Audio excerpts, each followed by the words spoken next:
Good morning, Rotarians and guests. My name is Tom Tobin. I'm Sergeant of Arms of this illustrious Rotary Club of Hudson. Today is December 18th, 2024. Good thing I had my crib sheet here. Let's see, could I have, let's see, who am I asking for? Jim Ahern, would you step up and lead us in a invocation? Yes. Good morning. Good morning, Rotarians and guests. Please bow your head. My fellow Rotarians and friends, all of us gathered here today have much to be thankful. Unlike some of our fellow mankind in other parts of the world, we have clean water, great shower this morning, no problem. Available to us, and every day we have abundant food, clothing, and shelter. Moreover, we have stimulating lives, in part due to Rotary. As Rotarians, we share a common purpose to serve our fellow man, to help others less fortunate. We Rotarians live by a motto, service above self, and we act according to the ideals of the four-way test. For all this richness in our lives, we are indeed grateful. Whatever our religion, Christian, Jew, Muslim, atheist, we can appreciate and be thankful for the bounty we have and all our good fortune. Amen. Right, and Bob Grant, would you come on up and lead us in the Pledge of Allegiance and the four-way test? Good to see Bob. Get a good look at him. He's not going to be here for. He's going to Florida, I think, in January. Thank you. Would you join me in the pledge? I pledge allegiance to the flag of the United States of America.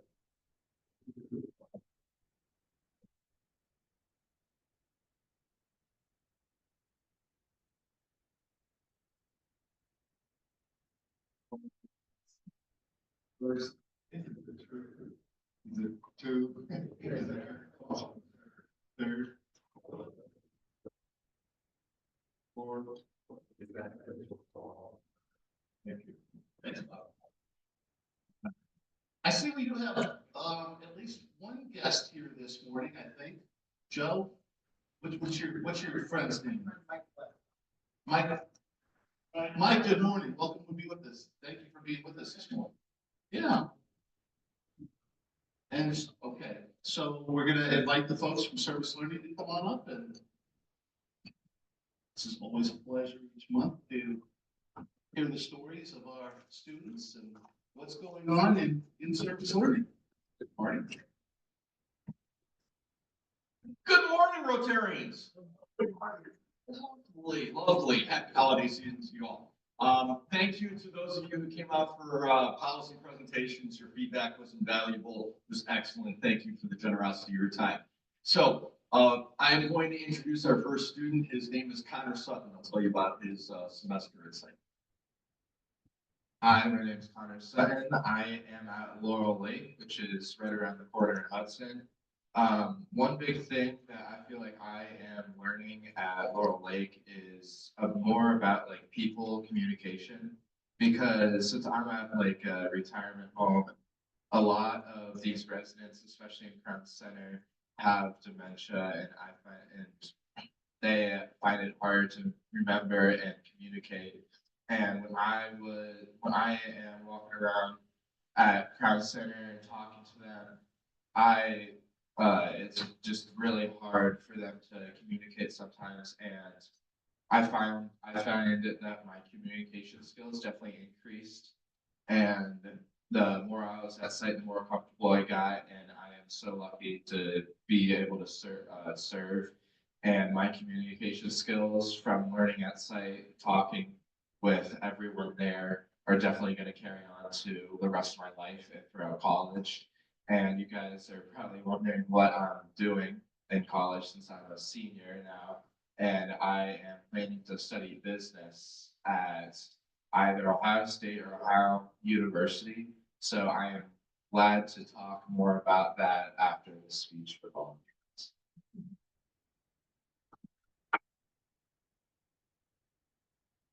Good morning, Rotarians. How are you today?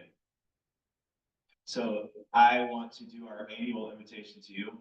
We are going to actually be starting I'm not sure if that email was forwarded out or not yet, but I do actually have the sign up sheet with me as well. We've got those kindness presentations, those kindness project presentations. We actually changed the name this year. We went from the random acts of kindness projects to just the kindness project. The project's still the same. We just changed the name, so everything about it will be the same for you. But our students pointed out to us for years, there's nothing random about this. And we're like, you're right. So we should probably catch up with that a little bit. Although, as I'm sure Connor and Gianna can both say, I do find myself saying random acts of kindness probably more often than I should. I'm still getting that out of my head. But I do have the sign up sheet for anybody who doesn't want the digital, and I will pass this around if you're interested. We love having you as an audience. You are always so helpful to our students, and we really do appreciate it. You're welcome to come in for just one. You're welcome to come in for multiple. And it is going to be spread out over 3 days between myself and then Gina Bonneville's class as well. I believe we've got about 30 or 43 or 44 different presentations between the two of us, but it'll look the same. It'll feel the same as it always has. So far, they're off to a really good start. And that's going to be Tuesday, January 14th, Wednesday, January 15th, and then Tuesday, January 21st. So I'll pass this around. I also want to quickly introduce Gianna. She's serving over at Kent Social Services, and I think is having relatively good experience, but I'll let her expand on that. Hi, I'm Gianna Grega. I'm a senior at Hudson High School. I'm at Kent Social Services. When I got my site placement, I didn't really know what Kent Social Services was, and I looked it up. And then I walked in for my first day, not really knowing what to expect. It took me about a week to figure out the pantry side of things and the kitchen side of things for Kent Social Services. Every day when I go to Kent Social Services, I don't really know what to expect.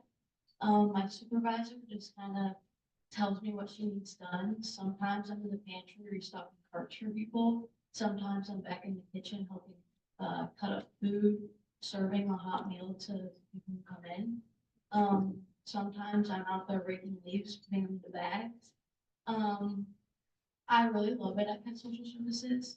I knew it was going to be hard during the holidays, Thanksgiving and Christmas. I was off on Wednesday from school, right around Thanksgiving, and I knew that they needed help, so I went in, even though it was my day off. I got up early and I went to Kent Social Services, and I helped the entire day, helping clean up for the Thanksgiving food. Right now, I'm over at a place called Devin's Place. I'm actually going right from here to there to walk around parents so they can shop for their kids. Looking at all the Christmas presents for the kids and seeing how many the parents can take for them, seeing that they don't have enough wrapping paper for the parents to wrap the presents for them. I told my mom that my Christmas present, I wanted it to be donations because I know how much people need help. One of the biggest things I've taken away is be grateful. I walk away from Kent Social Services having a house to go to, having a bed to sleep in, having a hot meal to eat every day. I know most people don't go to their house after leaving Kent Social Services, the people who walk in. One of the most shocking things was up at the front, there's like a little shelf for expired things, like things that were just expired that we can't give away. And most of the people come up right as I'm putting them up, the expired things up there, and they can pick through it. And this one guy asked me if there was any cans with pull tabs because he does not have a can opener. When I go home, I don't even think twice about my can opener. It's just there. When I graduate, I want to go to Penn State and I want to be a teacher. I'm still deciding if I want early education or if I want special education. If I go to Kent State, I would love to continue to serve at Kent Social Services because I really, truly love it. Thank you.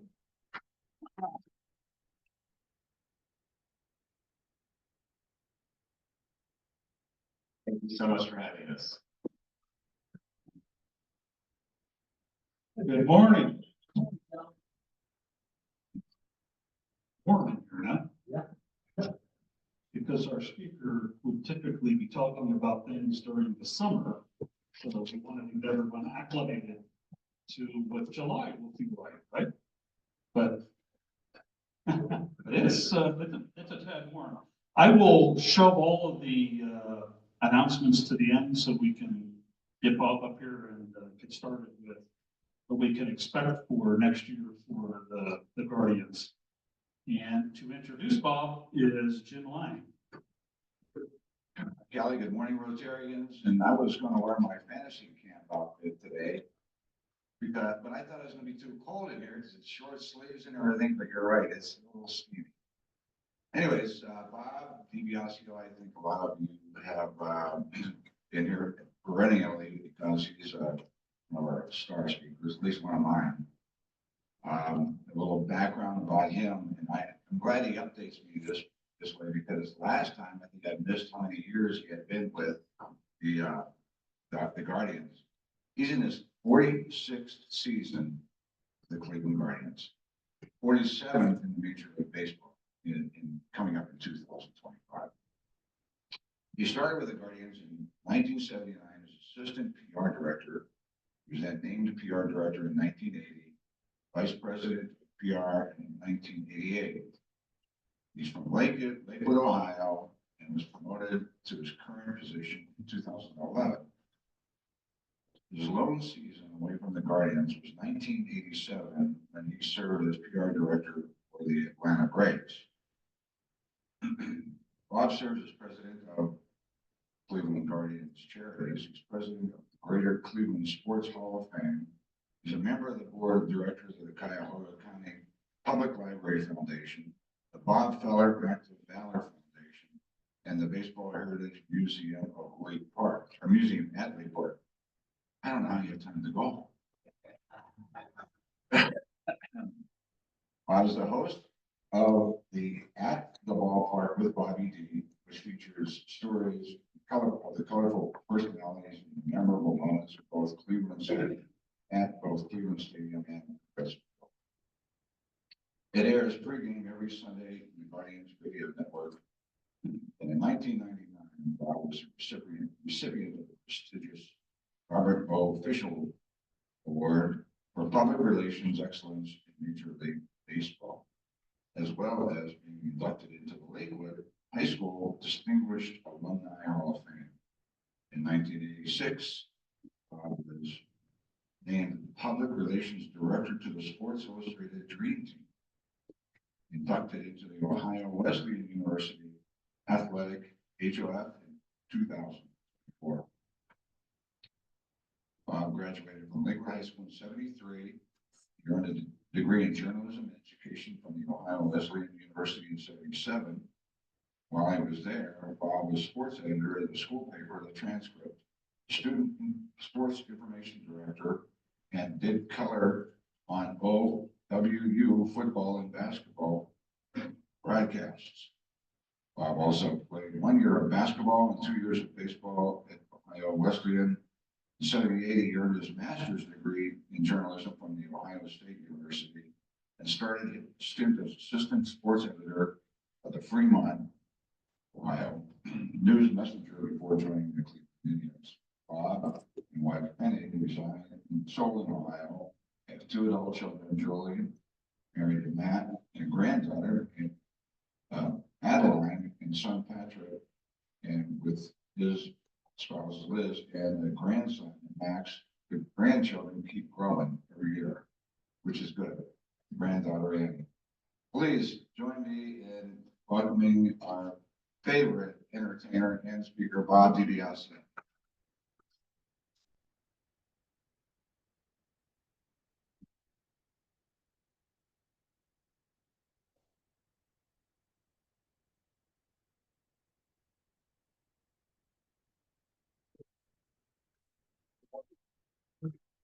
I always use this date on the calendar to be the guinea pig, if you don't mind.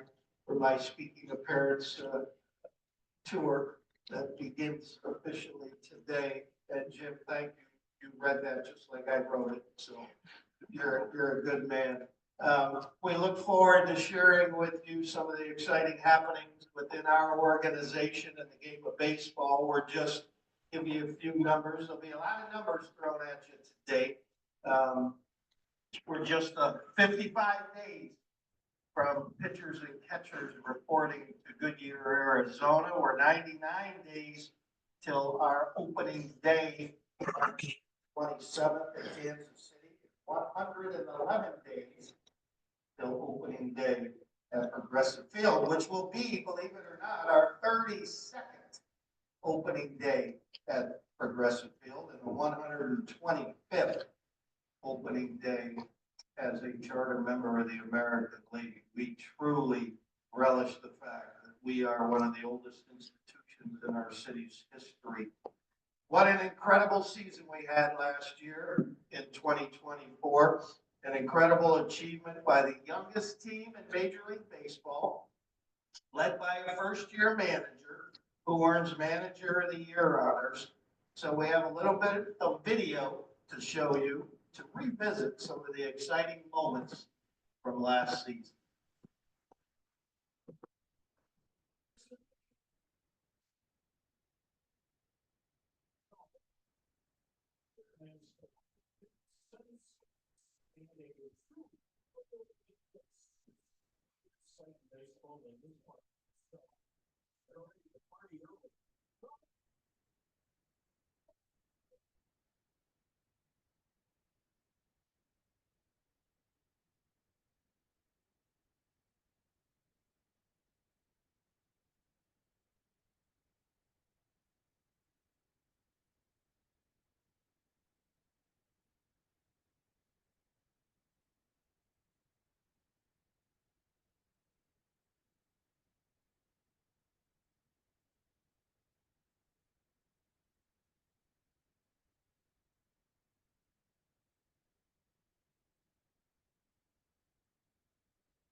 fun that was last year, absolutely.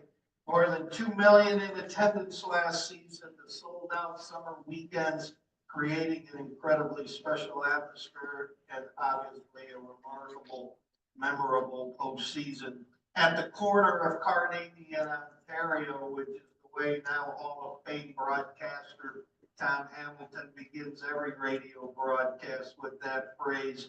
It's so cool that Hammy will be inducted into the National Baseball Hall of Fame as the Ford C. Frick Award winner. We all knew he was the best in the game of baseball, now validated by the Hall of Fame. So we're going to have a fun party this coming late July in Cooperstown when Hammy gets inducted. As I mentioned, we'll be enjoying our 32nd season at Progressive Field. We're the 11th oldest ballpark in America, in the major leagues, and have been undergoing an incredible major renovation. Phase one last year was met with rave reviews, especially the upper deck right field, which is called the Paul Davis Pennant District. It was specific for our group sales activities, and our group sales numbers were the largest ever in our franchise history. So if your group needs a special fun place to connect, we have the perfect spot for you. Those group sales numbers, again, helped us attract more than 2 million in attendance, which was the most since 2008, and a 21% increase from last year.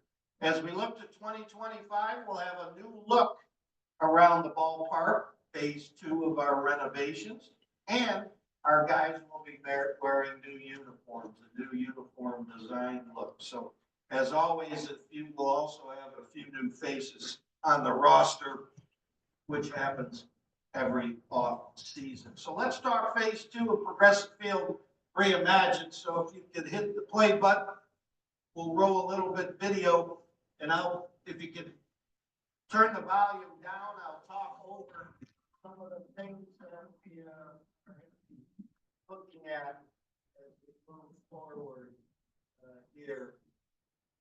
As I mentioned, the renovation started in 2024. We changed the seats from green to blue. That will be one more year after this to get the entire ballpark switched over to the navy blue seats. Again, most people absolutely love the look and feel of the navy blue seats.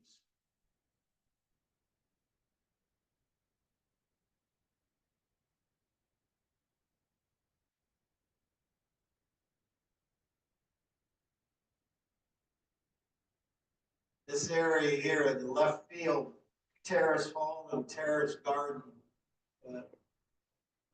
Last year we opened the upper deck aspect to it, but now the hall will be another social gathering spot. It's going to be a beer hall feel to it with a distinctly Cleveland vibe, wide selection of craft beers. It's an indoor-outdoor space. The upper deck terrace garden opened last season, and again met with rave review.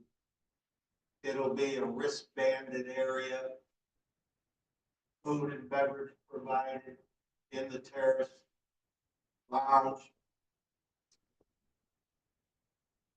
It's going to replace the terrace club. For those of you, the North Coast social area is going to replace the terrace club.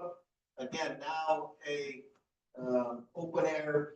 There's little pods that are going to be there, 4 people, 8 people, 12 people, and all-inclusive food and beverage, dedicated premium parking. Same with this area. The Carnegie Club will be the most luxurious, expensive spot in the ballpark. Obviously, we have different opportunities for different pocketbooks, how you want to enjoy your visit to Progressive Field, and this is the most exclusive spot located directly behind home plate. Features a premium bar. Can you pause for 1 second? It's the elevated menu as well. Also has convenient grab-and-go beverages, extra wide padded seats. You have your own personal service representative, dedicated premium parking spaces as well as part of that Carnegie Club. And have to tell you that our sales for this brand new facility is going very well as we are in the throes of our sales period, obviously. Cannot wait to treat our fans to the new and improved Progressive Field, as we call it, Progressive Field Reimagined, enhancing the total fan experience for the next 30 years of our fans. In 2025, if you roll it, our players will have a new look when they take the field. So let's take a real quick peek as to what our guys, the piping around the neckline is new. There's new look along the road jersey when it comes up here in a second. You'll see that new piping around the sleeves, the neckline, as I mentioned, different look in the hat. The white and red are home, the gray with Cleveland across the chest. And then the new blue road uniform will have the big diamond C on the left chest, which I think is pretty cool. So a new look in the ballpark, a new look on the guys on the field. It's, I think, going to be, as we expect, another fantastic season at the ballpark. We can go to the PowerPoint, and you and I will try to figure this out together. There it is. Just wanted to take a quick look and remind you that how we dominated the American League Central Division last season. We'll revisit it last season by some great numbers, but if you take a peek, there was a period of time that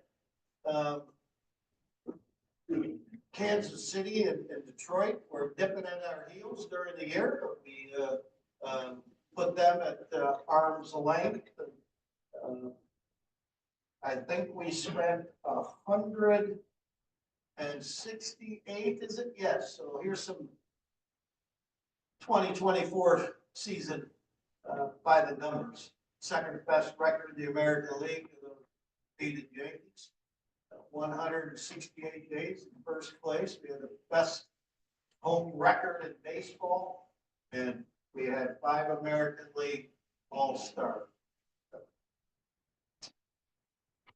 Since Progressive Field opened,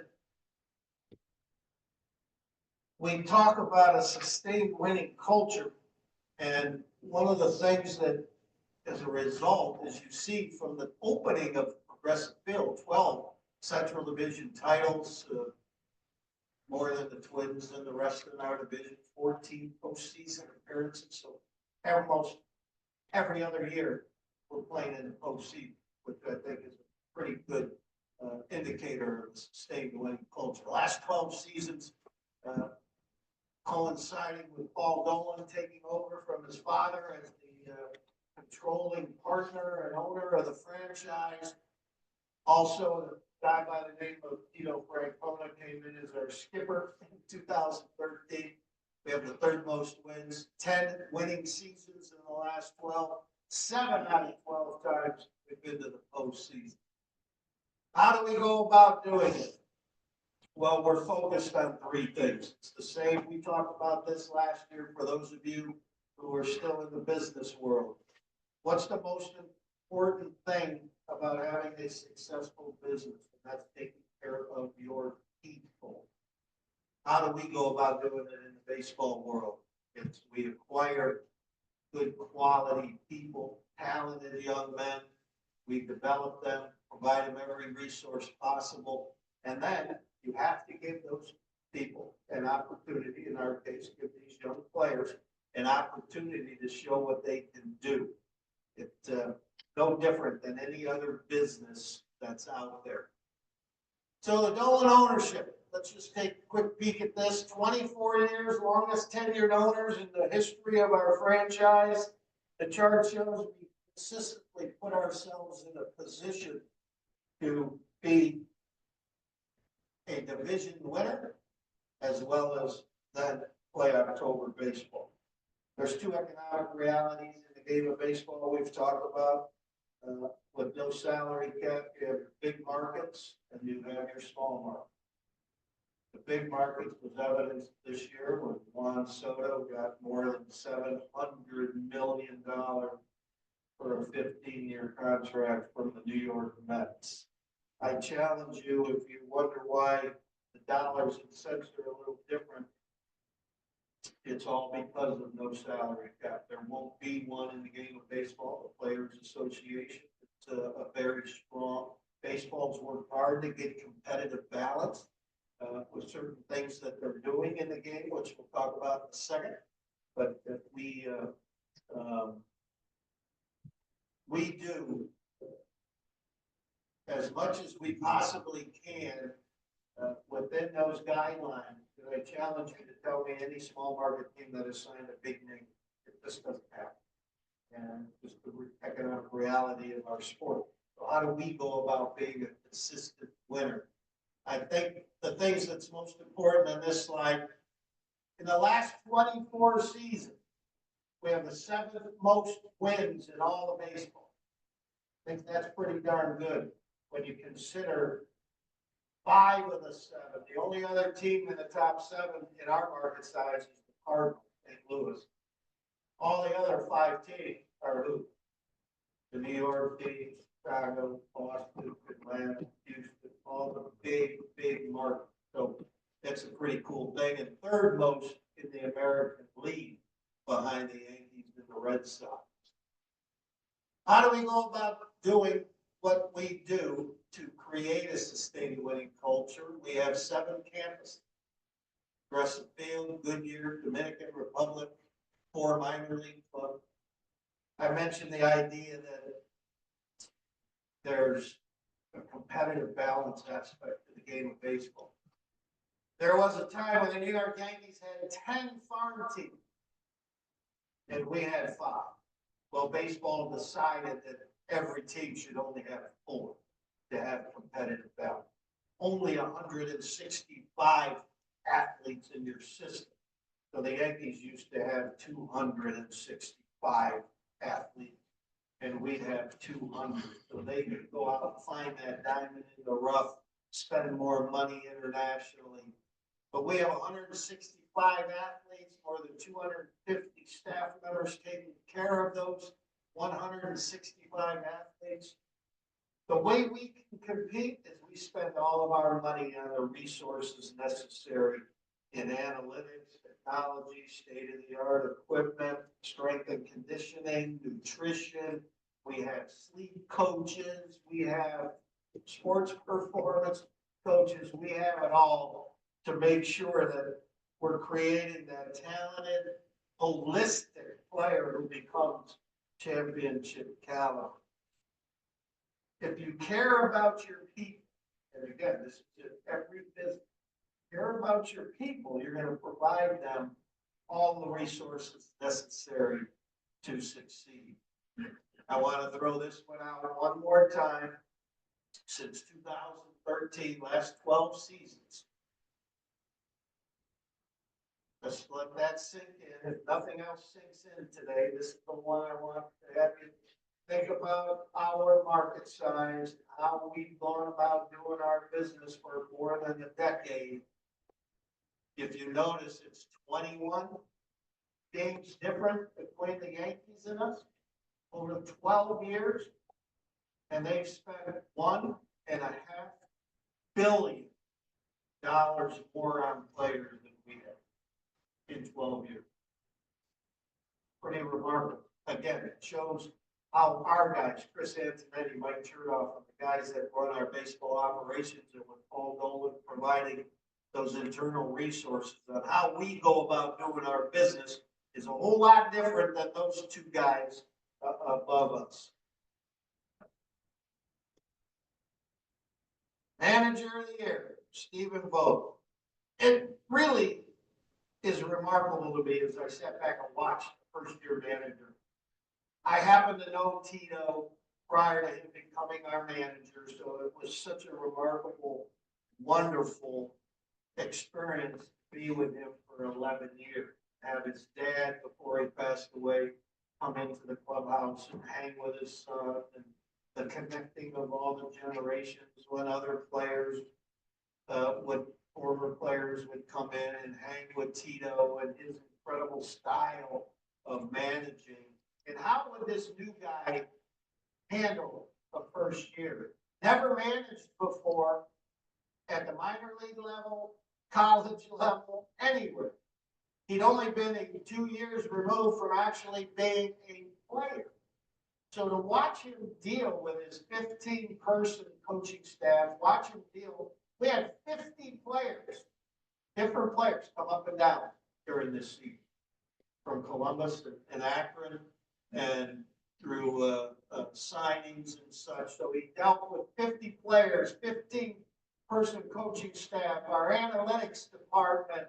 He dealt with the media twice a day. He had to deal with, obviously, Chris and Journey and all the things that happen throughout a baseball season, and dealing with the trainers and the health and well-being of our players. Just absolutely remarkable watching him in his first year, and he ends up winning the Manager of the Year award. One of his best quotes, I thought, during the season was, "Learn the lesson, forget the event." We can take that in life. We can take it certainly in our game of baseball. Forget about yesterday.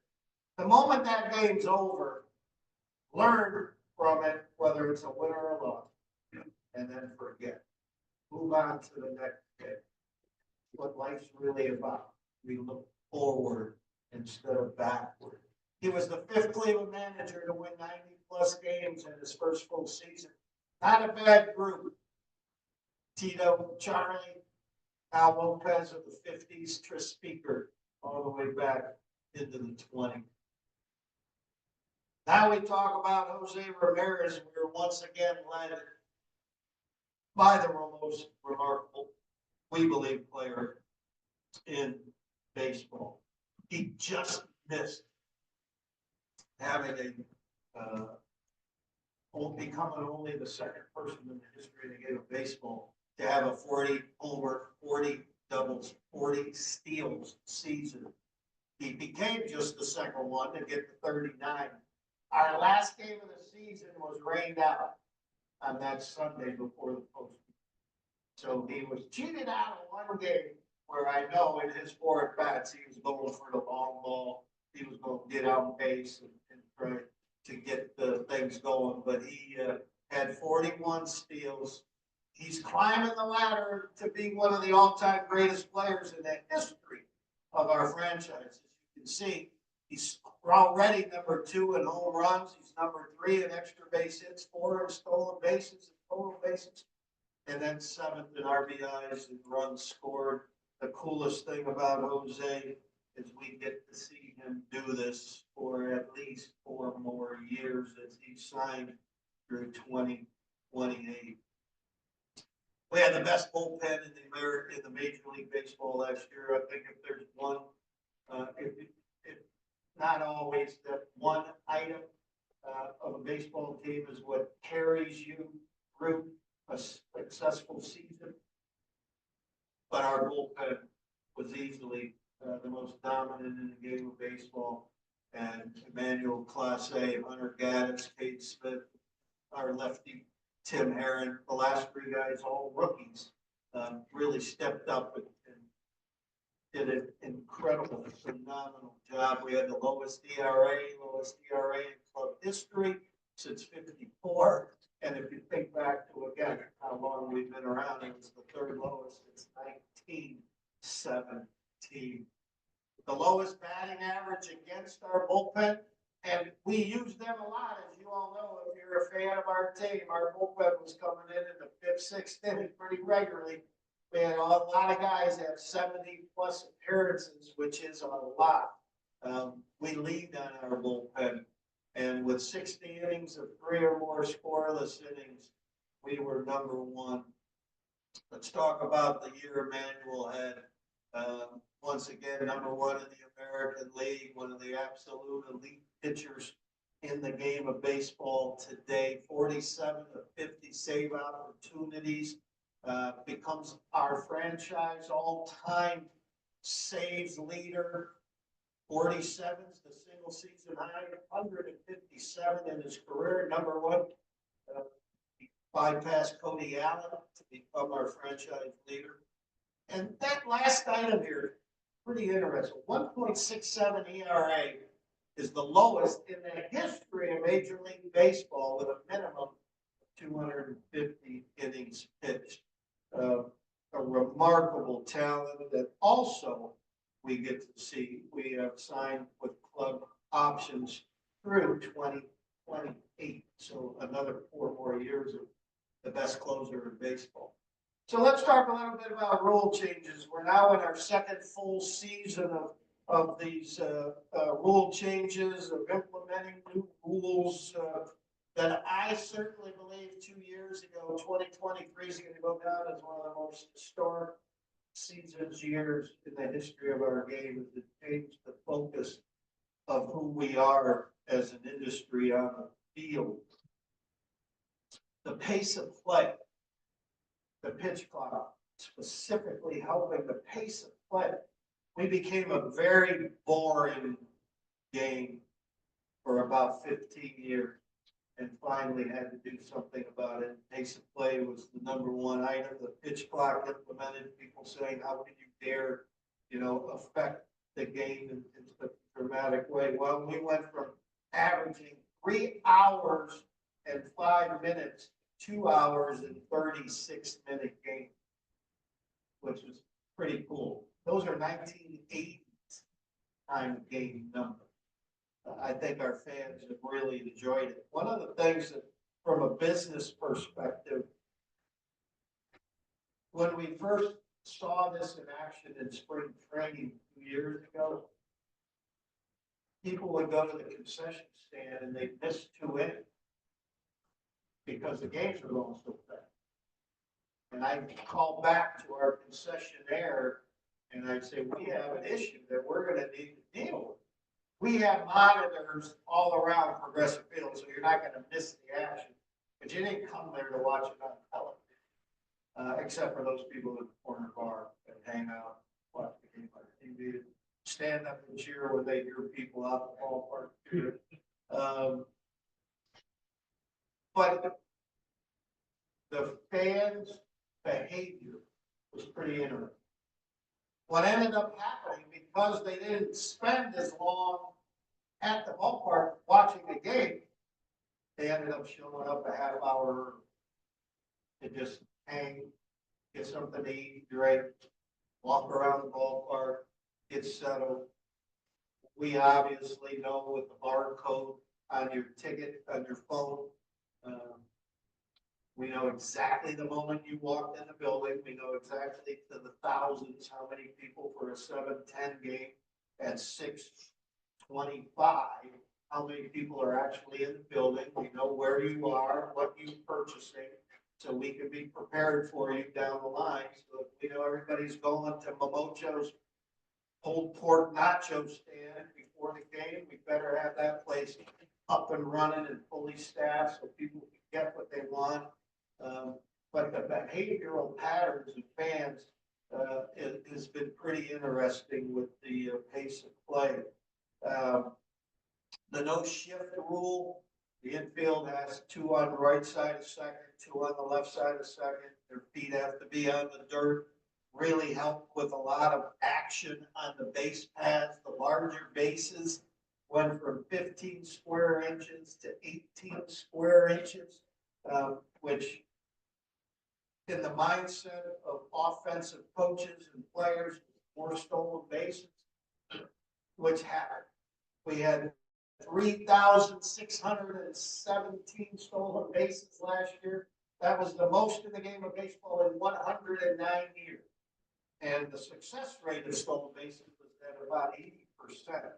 We were third in, stolen bases, or I'm sorry, fifth in Major League Baseball in stolen bases last year, second in the American League. In the new schedule format where we play everybody, I think help create more interest for our fans and certainly help us get to that 2 million mark that I talked about.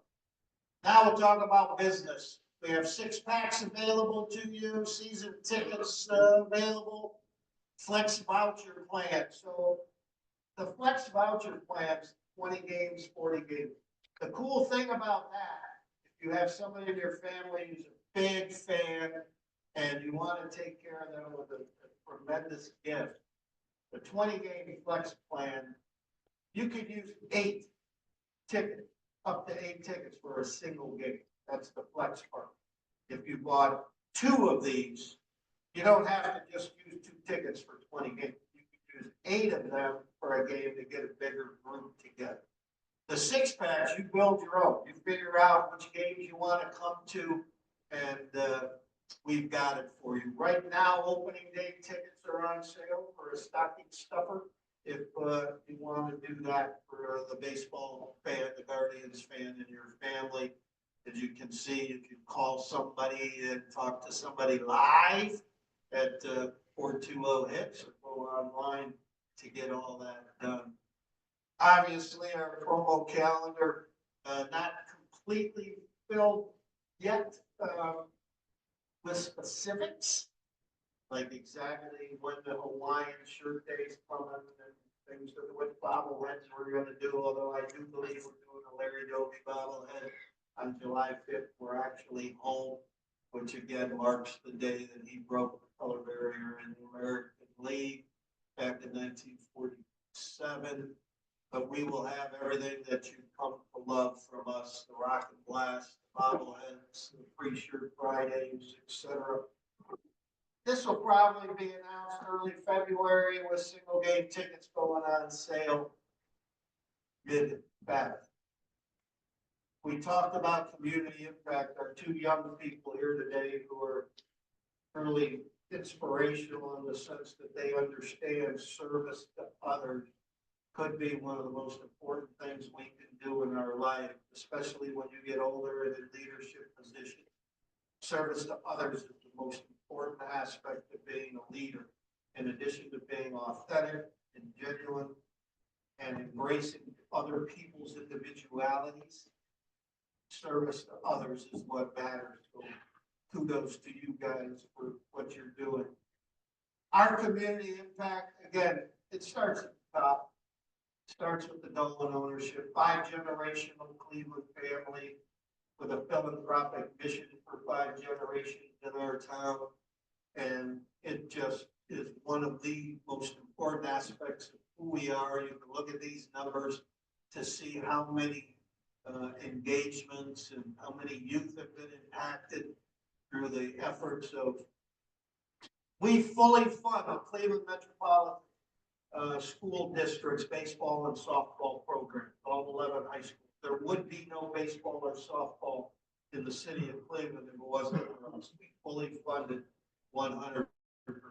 We worked through all the Cleveland rec departments and or a number of northeast and inner city suburb rings with baseball and softball programs. We have one of the most successful play ball league is what we call it, programs in the summer, providing baseball and softball free of charge to thousands of youngsters. 3,200 participated in our program. As a matter of fact, ours is such a efficiently run operation that Major League Baseball tells other ball clubs to call our people to figure out how to get it done when they're struggling to get to the numbers that we have. It's something that we are so vitally excited about. So we're going to move forward with confidence. The postseason roster had 15 homegrown talent, 9 rookies, which puts us in a position of confidence as we move forward. And we have a top 5 farm system in baseball.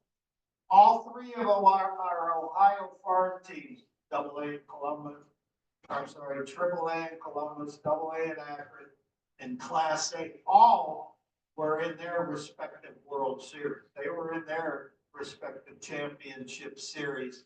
Lake County, unfortunately, was the only one to take home the trophy, but we were in 3, which puts us in a pretty good spot. So top 5 farm system with a young roster, the youngest in the major leagues last year that got to the American League Championship Series. If you followed it, we should have beat the Yankees. We absolutely should have beat the Yankees. So I will leave that there. Just understand your investment in us is an investment in the community, and it's also an investment in your enjoyment of our product. We take all of our revenues and we fire it back into our major league roster, into our farm system, and into the renovations at Progressive Field, the 3 things that you care about most. 2025 has tremendous promise as we expect to win our division once again and get back to playing baseball in October. What we do at our ballpark, it's all about affordable family fun. Please visit our website, be an educated consumer when you want to come to our ball games. That's the best way to go about it as you shop at Christmas time and you're looking through every website possible to be an educated consumer. It's the same with us. So spend some time with that, as there's nothing better than a summer night at Progressive Field on the shores of Lake Erie. So with that, who wants to be a 3-time Gold Glove winner, Stephen Kwan, and ask the first question? Our great leadoff hitter, one of the best leadoff hitters in the game of baseball today. There, before you ask your question, one thing on Stephen Kwan. I saw a stat just a couple days ago. They took the strike zone and they showed pitches, the number of pitches that were called strikes that were actually balls. Stephen Kwan led with 60 times. He was called a strike when it was actually a ball. The next guy in baseball had 40. So 20 times more.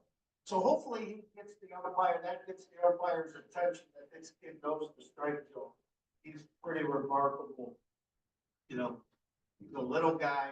You get him and Big Christmas next to each other. It just shows you, why baseball is the greatest game. It doesn't matter if you're 6'5", 280, or you're 5'8", 190, well, him, he's probably 170. You can play the game of baseball and be successful. Yes, sir. Thanks again for coming. Thank you. When I was 13, my family had season tickets, Yes. and I fell in love with my favorite player when I was 13, Rocky Colavito. Yes, sir. But I was living in Kansas City. And so I learned how baseball is a business because fall in love with him at the end of that season.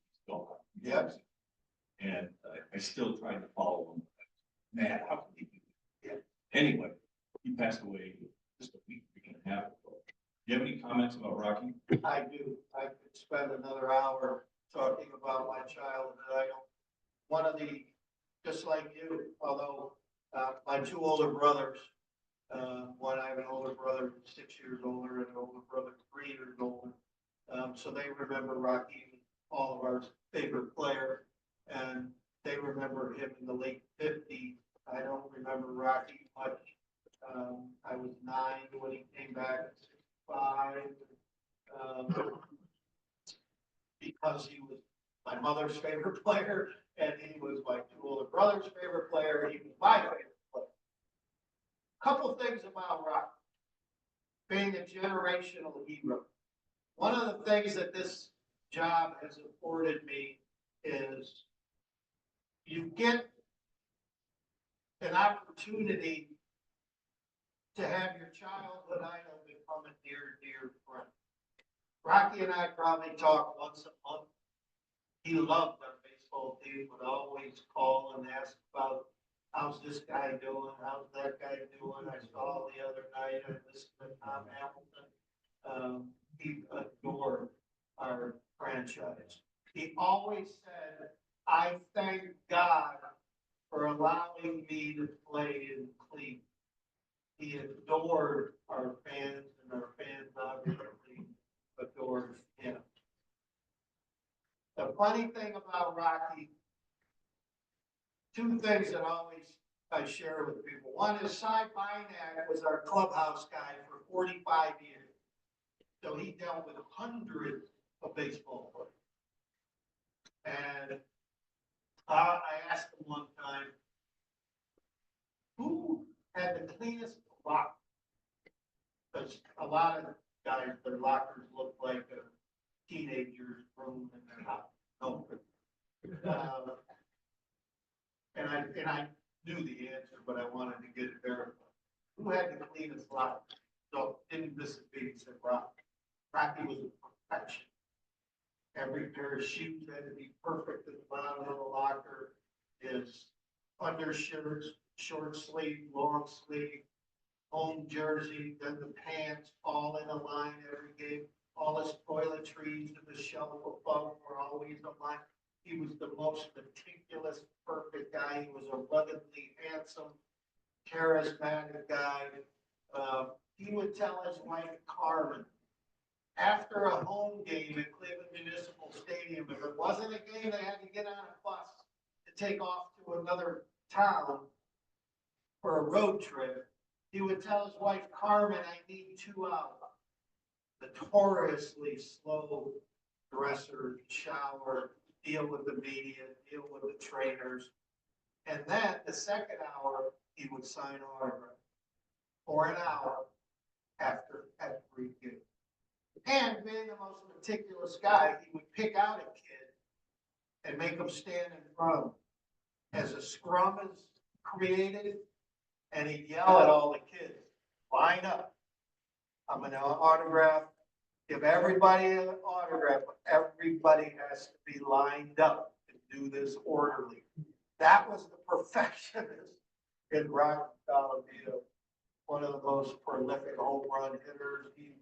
To me, he and Kenny Lofton are the two that, whether or not you believe they belong in baseball's Hall of Fame, the discussion about whether they should be in Hall of Fame should have lasted longer than their one appearance on a ballot, not getting enough votes, therefore being taken off the ballot. So I hope that gave you a little bit more of a sense of the great Rocky Colavito. We laid to rest on Thursday, ready to. Nice to see you again, Bob. Nice to see you. This trip is worth coming down to Lake Maryland. I got $100 in cash. So worth the walk. Anyway, plug for the organization, and also like Jim, we all had our favorite baseball players growing up as kids. Mine was Rod from Minnesota. Twins. Love Rod, good friend. Yeah, he's a good man, and I grew up a little bit in Minnesota, but I'll have you know I'm converted to the Guardians / Indians, whatever you want to call yourself. The plug for the organization is for District 6630. We had a event there this last year in the Paul Davis area. Yes, What a great area, what a great thank you. layout. Really makes going down to the Guardians games enjoyable. Not that they weren't before, but that much more. So once again, we will have a meeting there this summer, put on by District 6630. The plug to you or the organization is you and Tom. I know why you're in this business so long. One key thing about it is that you have to be passionate about what you do, and you're very passionate in the way you come across. Thank you. Kudos to you. Here's my question. Yes, sir. So. I thought you were gonna stop there. Well, I don't want you to gloat too long. Yeah. All right. But, the reliever closet, you call him, Emmanuel Closet. Yeah. I mean, he said all his records and all his performances, similar like the one that pitched against the Marlins that got into a little bit of a hassle with our shortstop after game, I forget his name now. 1995, they lost the World Series. Yeah, Um, Mesa. Mesa. Class A was great during the regular season, great in the playoffs, and just that he ran into some awesome bats by the Yankees that he could not have that same performance, or a big question mark. Yeah. It's tough. He was ready to do whatever the team asked of him. I'm one of those that the mojo of a closer, when all of a sudden a closer has to come into the eighth inning for the first time all year, or a closer comes in with nobody on base. And I'm sorry, not that nobody on base, but comes into games that just weren't part of the regular format that their routine was used to during a 6-month baseball season. Now, I don't think that's an excuse. The one crazy home run that was hit off them against the Yankees was a 99-mile-an-hour slider that was actually a ball. It wasn't a strike, but it was either Judge or Stanton, one of the two, took the low 99-mile-an-hour right hand and hit her and hit a 12-foot high BB to right field that we all thought up in the press box was going to be caught. It just happened to get 12 feet high the whole way and was a home run and ended up tying the game and we ended up losing. 2023, he had a tough year. He still led the major saves, but also had the most blown saves. Worked his tail off last offseason to become 47 saves and 50 opportunities. So the work he put in really showed. I know he's not happy that he was 47 out of 50 during the regular season. What stuck with him was the way he was used in the postseason. He's got to be ready. Now, whether or not the 70-plus appearances he made over 6 months had anything to do with it, he's a big, strong man, so I don't think so. It's just the crazy nature of the postseason of baseball. One pitch changes the face. As we saw, Lane Thomas did the Grand Slam, and we win against the Cy Young Award winner against Texas in Game 5, or against Detroit in Game 5. And then Game 3, one swing of the bat 4 times. Game 3 of the American League Championship Series could go down as the greatest game in the history of our franchise. 4 home runs in the last couple innings changed the lead of that game. Luckily, David Pryor was the last guy that hit it. And the job he did all year with a busted elbow, just so you know, the pain that dude was in for the last 2.5 months of the season. Couldn't throw a baseball, which is why he was DH, most of the time. But just swinging the bat,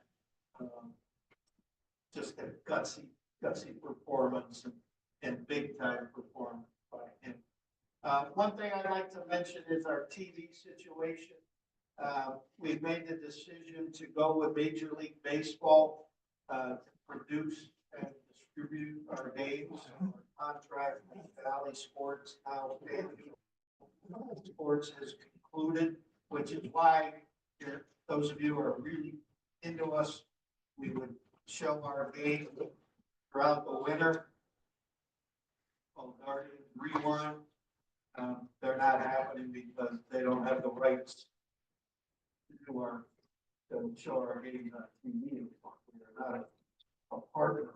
So we're partnering with Major League Baseball, and it allows us to leverage all the incredible things that Major League Baseball Productions has to offer. Be an elevated production with more graphics, better quality video. They're lifting the blackouts, which is the #1 issue, is that anybody can grab our game wherever you are. Um, If you're a Twins fan and you want to watch the Twins in Cleveland, you now are allowed to. So those blackout restrictions are done.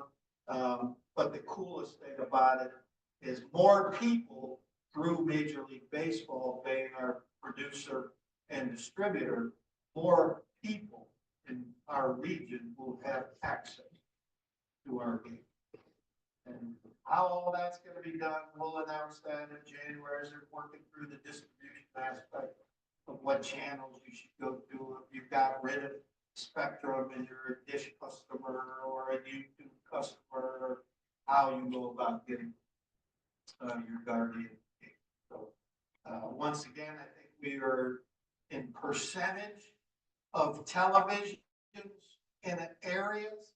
Obviously, the Yankees and the Dodgers had the most viewership because they have more people than anybody. But in terms of percentage of televisions in your territory, we were third highest in baseball. So not only did we get 2 million in attendance, our radio ratings were through the roof simply because of Hall of Famer Tom Hamilton. I think is the driver to radio, and radio and baseball is the greatest marriage ever created. And then our TV rating through the roof. So, you're out there watching, listening, attending, and we can't thank you enough for that. Anybody else before we say goodbye? Kelly? All right, thank you, everybody.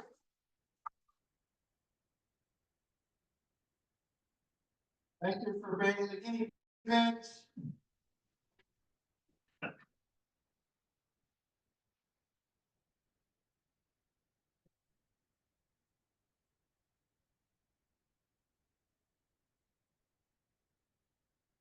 But Bob, I'm gonna have you do one final thing for me.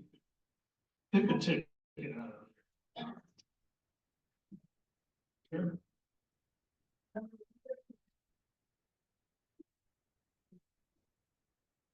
Money. Money.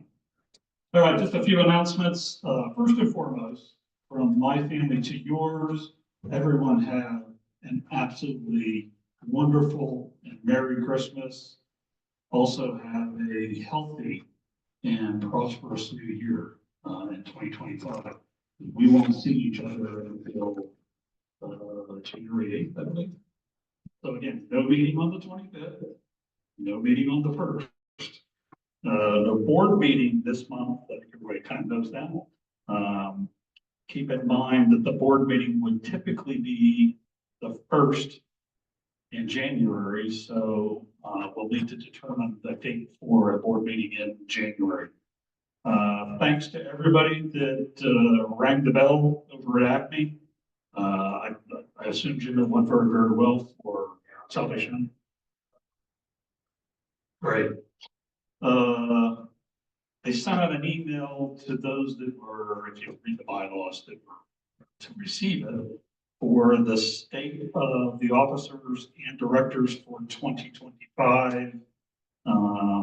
If anyone in this room wishes to be a party to either being a director and or an officer, email me. Just let me know so that we can get you on the slate. Again, the service learning class, these dates, keep them in your mind because they'll be here before you know it. January 14th, January 15th, and January 21st. Everybody should have got an email. And on that email was an attachment, which was in Word form, I think it was. Just select your name on there with the date and the time, and you're good to go. Okay, Roundabout.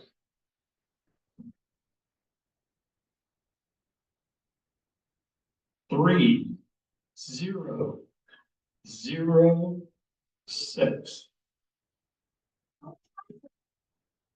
All right, so payoff.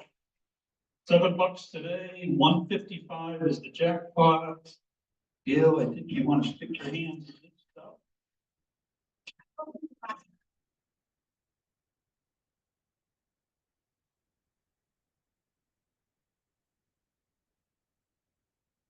shot at this. Oh. All right, so we keep going.